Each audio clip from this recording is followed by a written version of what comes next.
మా డాడీ నాకు ఒక పార్సల్ పంపించాడు. ఈ పార్సల్ ఏమేముందో నేను మీకు చూపిస్తాను. ఇదేమో పండుకారం పచ్చడి, పండు మిర్చి అంటారు కదా, ఇది సీజన్ చాలా చాలా బాగుంటుంది. ఇది కూడా పండు మిర్చియే. పండు మిర్చి మా ఇంట్లో ఎంత ఉన్నా కూడా అయిపోతుంది, మా వారికి చాలా ఇష్టం. లాస్ట్ ఇయర్ మా అమ్మమ్మ పెట్టింది మొత్తం 10 డేస్లో అయిపోగొట్టేసినాడు. చూడండి ఎంత బాగుందో. తింటేనే వేడివేడి అన్నం ఇప్పుడే వేసేసుకొని తినేసాలనిపిస్తుంది, నోరు ఊరిపోతుంది. అండ్ ఇంకొకటి అందరికి నోరు ఊరించేది రేగు బజ్జీ. రేగుపళ్ళని మొత్తం అంతా దంచి రోల్లో దాంట్లో కొంచెం మిర్చి, ఉప్పు, బెల్లం అన్నీ వేసి చేస్తారనమాట. మనకు అచ్చం కారం కావాలనుకుంటే కారం వేసి చేస్తారు, లేదా మనకు స్వీట్గా కావాలనుకుంటే బెల్లం వేసి చేస్తారు. ఇది చాలా బాగుంది.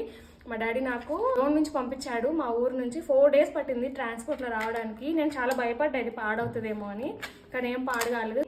సో ఇవన్నీ మా ఊరు నుంచి మా డాడీ పంపించిన పార్సల్స్. ఇంకా కుమ్మేసేయడమే రోజు.